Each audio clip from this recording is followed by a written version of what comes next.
Pour lutter contre l'isolement pendant le confinement, de nombreuses initiatives voient le jour. Municipalités et associations se mobilisent en proposant un soutien téléphonique et psychologique. Reportage de Geneviève Faure et Mérac Movsisyan dans les Hauts-de-Seine, à Levallois et à Châtillon.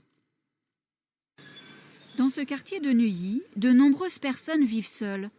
Fondateurs d'une association, Benoît et Vincent ont mis en place un service d'appel téléphonique pour rompre l'isolement. Bonjour. Bonjour. Confinement saison 2. Ouais, bah oui, on recommence. On recommence. C'est reparti. Je vois que vous êtes venus avec vos petits prospectus. Bah voilà, on a les petits flyers. Donc si vous avez une personne qui a l'air toute seule et tout ça, ils n'osent pas en fait, pas toujours. Ouais. Ce dont les personnes ont le plus besoin, c'est très souvent d'un simple contact, un simple contact téléphonique. Et nous, qui nous sentions un petit peu impuissants parce qu'on n'est pas médecin, parce qu'on n'est pas pompier, parce qu'on n'est pas policier, au final, ça nous a permis aussi de nous rendre utiles et de contribuer à notre petit niveau à cette période de confinement.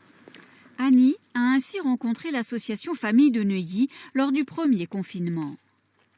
On s'isole quand on est seul à la suite d'un divorce.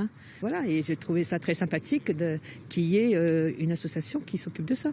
Ça permet d'avoir des nouveaux contacts, des nouvelles relations. En fait, avec le deuxième confinement, la différence, c'est qu'aujourd'hui, on ne va plus appeler seulement des personnes d'un certain âge, mais aujourd'hui, on constate qu'il y a de nouveau des nouvelles solitudes, et notamment, par exemple, ça peut être des jeunes. Et donc, on est là aussi pour aider un petit peu à recréer du lien de façon intergénérationnelle. Des municipalités organisent également des initiatives pour leurs administrés. C'est le cas de Levallois, ou de Châtillon, où 5 fois par semaine, la mairie propose des consultations par téléphone avec une psychologue.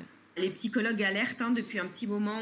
On a très peur de nouvelles dépressions, de la création de nouvelles phobies, etc., de l'isolement de beaucoup de gens. Ça peut être le cas des étudiants, ça peut être le cas des personnes âgées. Il y a des gens qui se retrouvent au chômage partiel, qui ne peuvent plus travailler, qui ont peur pour demain, pour remplir le frigo, etc.